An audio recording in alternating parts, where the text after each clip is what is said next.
natakasan ang kaso. Pero umalma ang defense lawyer ng dating Pangulo at iginiit na lehitimo ang kanilang mga kwestiyon. Hiniling ni Defense Lead Counsel Nicholas Hoffman na payagan ng kanilang kampong sagutin ang argumentong ito ng prosekusyon at siniguro na isusumite ang official findings ng Philippine Senate Committee on Foreign Relations.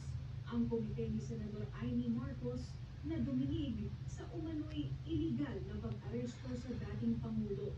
Ayon kay Hoffman, papatunayan ng report na politika lang ang nasa likod ng pag-aresto dahil nais umanong pabagsakin ng pamahalaan ang buong Duterte family. Pero para sa isa sa mga abogado ng mga biktima ng extrajudicial killings, mahina ang argumento ng politika sa International Court gaya ng ICC. Walang politika dun sa batas. Sa ngayon, nakalagay doon, ito ang krimen. Ito ang elemento ng krimen. Ginawa mo ba ito o hindi? Kung ginawa ba yung krimen, ay miyembro ba kayo ng ICC? Period. Regardless kung sinong presidente o kung sinong presidente, ngayon. Dagdag ni Conti, nililihis ng kampo ni Duterte ang usapan dahil tingin niya ay nauubusan na ito ng argumento. Nais ng mga biktima na ibalik ang tuon sa kaso. Kung ganito ang magiging argumento, ay parang lalong ginugulo kumbaga ang utak ng mga judges na tila ba ito ay, itong kaso na ito ay nagsimula lang dahil sa usapin o away pang politika. Pero sa totoo, ito ay nagsimula sa isang krimen.